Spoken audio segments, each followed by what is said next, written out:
Hello दोस्तों, कैसे हैं आप सब लोग। आशा करती हूँ कि आप सब लोग अपने अपने घरों में स्वस्थ होंगे, सकुशल होंगे। तो दोस्तों, जैसा कि आप लोग जानते हैं कि मेरे इस चैनल में मैं आप लोगों के लिए लाती हूँ प्यारी प्यारी सी कहानियाँ। और आज भी मैं आप लोगों के लिए ऐसी ही प्यारी सी कहानी लेके आई हूँ।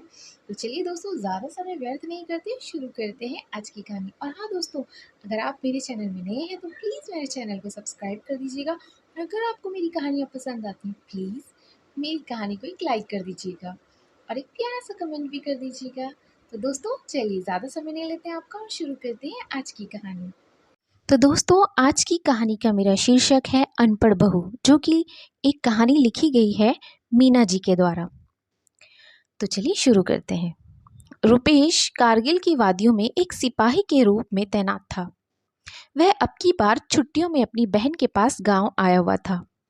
गांव में आकर उसे अपने बचपन के दिनों की याद आने लगी। वह हर साल अपनी बहन के पास कुछ दिन के लिए उनके पास आ जाता था। अभी तक उसकी शादी भी नहीं हुई थी। एक दिन उसने गांव में एक लड़की देखी। वह लड़की उसकी बहन के पड़ोस की थी। वह लड़की इतनी सुंदर थी कि उसको देखकर उसने अपनी बहन को कहा कि तुम इस लड़की से ही मेरी शादी की बात चलाना, क्योंकि इस लड़की से सुंदर मुझे कोई और सुंदर लड़की नजर ही नहीं आती है। आज उसकी बहन ने उसका रिश्ता उसी लड़की से करवाने के लिए अपने भाई को अपने गांव बुलवाया था। वह अपनी बहन के घर पहुंचकर अपनी बहन को बोला कि इस लड़की के माँ बाप से तुमने मेरी शादी की बात की। उसकी बहन बोली, हाँ, मैंने इस घर वालों से तुम्हारी शादी की बात चलाई है।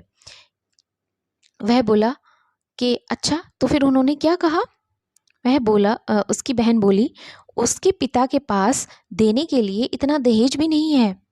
वह अपनी बहन को बोला, बहना, मुझे दहेज वह से कुछ नहीं लेना देना, क्योंकि यह मुझे इतनी पसंद आई है कि वह चाहे किसी भी जाति की हो, मुझे कोई फर्क नहीं पड़ता। चाहे वो कोई दहेज दे या न दे, मुझे कोई फर्क नहीं पड़ता।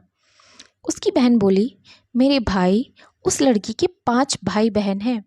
वह गरीब परिवार से संबंध रखती है। एक महत्वपूर्ण बात तो मैं बताना ही भूल गई कि यह लड़की अनपढ़ है। इसके माता पिता ने इसे स्कूल में नहीं भेजा। ये लड़की इतनी सुंदर है कि कोई भी लड़का इसकी सुंदरता पर मोहित हो जाए। वह अपनी बहन से बोला, मेरी बहन, मुझे तो सुंदर बीवी ही पसंद है। अपने दोस्तों के साथ इसे कैसे मिलवाना है, इसे सारे कायदे कानून मैं इसे सिखा दूंगा। मुझे इससे कोई फर्क नहीं पड़ता। इसके बावजूद भी मैं इसे शादी करने के लिए तैयार हूँ। अपने भाई की बात सुनकर उसकी बहन हैरान रह गई। वह सोचने लगी कि मेरा भाई कितना दिलेर है। उसने रुचि के माता पिता को बुलाया। उन्होंने इतना अच्छा लड़का देखकर कहा, हमें भला शादी से क्यों इनकार होने लगा। हमें रिश्ता मंजूर है। एक शर्त पर हमें यह रिश्ता मंजूर है। हमारे पास अपनी लड़की को देने के लिए दहेज नहीं है। उनके मम्मी पापा को कहा कि कल शादी के लिए अच्छा मुहूर्त है। आप हम दोनों की कल ही शादी करवा दो। अभी मुझे छुट्टी भी है, परंतु ना जाने मुझे कब युद्ध क्षेत्र से बुलावा आ जाए। इसीलिए मैं चाहता हूँ कि शादी के पश्चात अपने बूढ़े माँ बाप की इच्छा को अवश्य ही पूरी कर दूं। लड़की वाले मान गए। उन्होंने दूसरे ही दिन रुपेश और उनकी शादी कर दी। उसने अपनी बहन को गले लगाया और कहा, अगले साल मैं फिर आपके पास आऊंगा। यह कहकर उसने अपनी बहन से विदा मांगी। शादी करने शादी करके अपने घर वापस आ गया था। उसकी पसंद को देखकर लोग उसे कहते, वाह, क्या सुंदर परी जैसी दुल्हन लाए हो। रुपेश अपने मन में कहीं ना कहीं सोच रहा था कि पहले उसे समाज में उठने बैठने के तरीके सिखा देता हूँ। मैं अपने दोस्तों के साथ उसे यूं ही नहीं मिलवा सकता हूँ, क्योंकि गांव में रहन सहन और शहर के तौर तरीकों में जमीन आसमान का अंतर होता है। रुचि को अपने साथ क्लब होटलों में ले जाने लगा। वह उसके परिवार में पूरी तरह से घुल मिल गई, लेकिन पढ़ाई के नाम पर बिल्कुल शून्य थी। उसने एक कक्षा तक की भी पढ़ाई नहीं की थी। उसे देखकर कोई नहीं कह सकता था कि वह पढ़ी लिखी नहीं है। जब भी वह अपने घर छुट्टी पर आता तो उसे लेकर अपने दोस्तों से मिलवाता। उसके माँ बाप ने उसे एक दिन जरूर कहा था कि बेटा, बहू देखने में तो सुंदर है, परंतु है तो हमारी ही तरह अनपढ़, क्योंकि अब तो घर में 3-3 अनपढ़ इकट्ठे हो गए हैं। अपने बच्चों को भी ये पढ़ा नहीं सकेगी और तुम तो युद्ध क्षेत्र में रहते हो। जब तुमने शादी कर ही ली है तो अब हम क्या कह सकते हैं। रुपेश को युद्ध क्षेत्र से बुलावा आ चुका था। उसे दूसरे दिन ही रणभूमि में जाना था। उसने अपनी पत्नी से विदा ली। उसकी पत्नी ने रोते हुए अपने पति को विदा किया। वह बोला, अरे पगली, अपने पति को हंसते हुए विदा करते हैं, क्योंकि मातृभूमि की रक्षा करने का अवसर तो किसी किसी भाग्यवान को ही मिलता है। तुम्हें तो अपने पति पर गर्व करना चाहिए। उसने अपने पति के माथे पर तिलक किया और वह उसे जाते हुए से बाहर तक छोड़ने आई थी। रुपेश को गए हुए काफी दिन हो चुके थे। एक दिन उसके घर पर तार आई। डाकिया तार देकर गया। जब उसने तार शब्द सुना तो वह जोर जोर से रोने लगी और रो रो कर उसने अपने सास ससुर को कहा कि शहर से तार आई है। वह फूट फूट कर रोने लगी। उसको रोता देखकर उसके ससुर भी रोने लगे। उसने अपने देवर को बुलाया। उसके देवर को पता चल चुका था कि शहर से तार आई है। जब उसने अपनी भाभी को रोते देखा, बोला, भाभी मैं बाजार जाकर सामान लेकर आता हूँ, क्योंकि शहर से फोन आ चुका था कि गाड़ी 11 बजे के करीब घर पहुंचेगी। उसको रोता देखकर आसपास की औरतें भी इकट्ठा होकर जोर जोर से रोने लगी। उन सभी को मालूम नहीं था कि तार खुशी के अवसर पर भी भेजी जाती है। उन्हें तो यही मालूम था कि तार तो मरने पर ही भेजी जाती है। फोन पर भी आवाज साफ नहीं सुनाई दे रही थी। उसका देवर जाकर कफन लेकर आया था। उसके माँ बाप ने सब लोगों को इकट्ठा कर लिया था। चारों ओर चीखने चिल्लाने की आवाजें आ रही थी। रुचि ने सफेद साड़ी पहन ली थी। उसने फोन पर सुना था कि गाड़ी 11 बजे घर पहुंच जाएगी। उसके घर में लोगों उसके घर में लोगों की इतनी ज्यादा भीड़ थी कि उसके घर में बैठने के लिए जगह भी नहीं बची थी। चारों तरफ सन्नाटा ही सन्नाटा था। रुपेश के दोस्त सब उसे आखिरी सलाम देने के लिए बाजे गाजे से विदा करने वाले थे।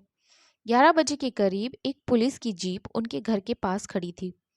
उसमें से रुपेश नीचे उतरा। उसने हैट पहन रखा था। उसने जैसे ही घर में सन्नाटा देखा और वहां से रोने चिल्लाने की आवाजें सुनी तो उसकी कानों में सीटियां बजने लगी। वह सोचने लगा कि कहीं मेरी पत्नी को तो कहीं कुछ नहीं हो गया है, मेरी बूढ़ी माँ या पिता को तो कहीं कुछ नहीं हो गया है, जो लोग जोर जोर से रो रहे हैं।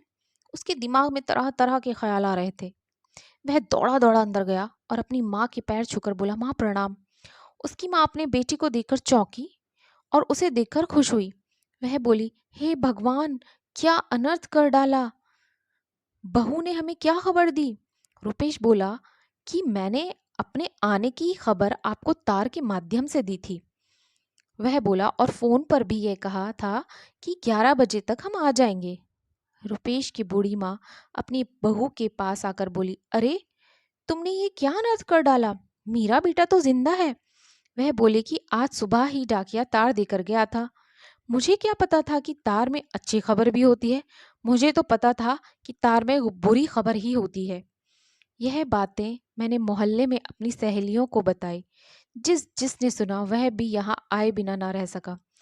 रुपेश को कहीं ना कहीं अपनी गलती का एहसास हुआ कि मैंने अपने लिए सुंदर बहू का चुनाव तो कर लिया, मगर उसे तौर तरीके सिखाने के बजाय उसे अगर शिक्षा दिलवा दी होती तो आज उसकी जग हंसाई नहीं होती। वह सारी जनता को संबोधित करते हुए बोला, मैं आज आपको एक सच्चाई से अवगत कराना चाहता हूँ। मैंने अपनी पसंद की लड़की से शादी की, इसकी सुंदरता पर मोहित हो गया और मैंने सोचा कि वह भी मुझे मेरे तौर तरीके मुझसे सीख कर मुझे खुश रखेगी। उसने अपनी तरफ से तो बहुत कोशिश की और सफल भी हो गई, पर कहीं ना कहीं मैं ये भूल गया था कि सब तौर तरीकों से भी सबसे महत्वपूर्ण है मनुष्य की शिक्षा।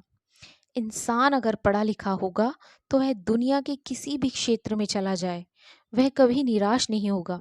बिना शिक्षा के उसका जीवन अधूरा है। इसीलिए शिक्षा, चाहे वह नौजवान हो या बड़ा व्यक्ति या कोई भी व्यक्ति, वह हर व्यक्ति को शिक्षा अवश्य ही प्राप्त करनी चाहिए। इस बात के लिए मैं रुचि को दोषी नहीं ठहरा सकता, क्योंकि मैंने उसे कभी शिक्षा प्राप्त करने के लिए जोर ही नहीं दिया। आज सबके सामने मैं यह प्रण लेता हूँ कि अपनी पत्नी को शिक्षा दिलवाने के लिए मुझे जो कुछ भी करना पड़ेगा, मैं पीछे नहीं हटूंगा। उसने रुचि का हाथ पकड़ते हुए अपने दोस्तों से मिलवाया और कहा कि मेरी पत्नी बिल्कुल अनपढ़ है। इसके पिता ने उसे कभी भी स्कूल नहीं भेजा, परंतु आज से मैं इसे पढ़ा कर लिखा कर इतना काबिल बनाऊंगा, मैं चाहे जीवित रहूं या नहीं, वह अपने बच्चों को तो अच्छी शिक्षा दिलवा सकती है। उसने प्रौढ़ शिक्षा केंद्र जाकर अपनी पत्नी की पढ़ाई के लिए खत लिखा। उसकी पत्नी ने प्रौढ़ शिक्षा केंद्र में जाना स्वीकार कर लिया था। वह वहां पर जाकर काफी कुछ पढ़ना लिखना सीख गई थी। जब वह अपने मायके आई तो अपनी माँ को भी उसने कुछ पढ़ना लिखना सिखा दिया था। यह कहानी उस समय की है जब तार के माध्यम से ही संदेश भेजे जाते थे। तो दोस्तों, ये थी मेरी आज की कहानी। और आज की कहानी हमें यही सीख देती है कि मनुष्य का, इंसान का पढ़ा लिखा होना कितना आवश्यक है। क्योंकि अगर हम पढ़े लिखे ही नहीं होंगे तो हमें अपने समाज में, हमारे आसपास क्या चल रहा है, क्या हो रहा है, क्या होना चाहिए, ये हमें पता ही नहीं चलेगा। पढ़े लिखे होंगे तो हम सवाल कर सकेंगे। किसी ने हमें कुछ कह दिया, हम तुरंत वह बात को हम स्वीकार नहीं करेंगे, उसमें अपना तर्क भी देंगे, सोचेंगे कि क्या ये सही कह रहा है, उसको जांच करेंगे। तो दोस्तों, ये होती है पढ़ाई की महत्वता। और अगर एक स्त्री पढ़ती है, सबसे ज्यादा शिक्षित तो हमें अपनी स्त्रियों को करना चाहिए कि अगर एक स्त्री शिक्षित होती तो वह परिवार के हर सदस्य को शिक्षित करती है, कि उस आने वाली पीढ़ी को शिक्षित करती है। तो एक स्त्री का तो पढ़ाई और लिखाई करना बहुत ही ज़रूरी है। तो दोस्तों, आपको मेरी कहानी कैसी लगी? अगर आपको मेरी कहानी पसंद आ रही होगी तो प्लीज़ एक लाइक कर दीजिएगा, मेरी कहानी को अपने दोस्तों और रिश्तेदारों के साथ शेयर कर दीजिएगा। और अगर मेरी कहानी आपको पसंद आई, अच्छी लगी, तो एक कमेंट भी कर दीजिएगा। तो दोस्तों, मैं इस कहानी का लिंक अपने डिस्क्रिप्शन बॉक्स में डाल दूंगी, आप वहाँ पर जाके लिंक पे जाकर आप देख सकते हैं। तो दोस्तों, ये थी मेरी आज की कहानी। तो बस आपसे अलविदा लेते हैं और मिलते हैं अगली बार इसी तरह की कुछ प्यारी सी कहानियों के साथ। तब तक के लिए बाय बाय।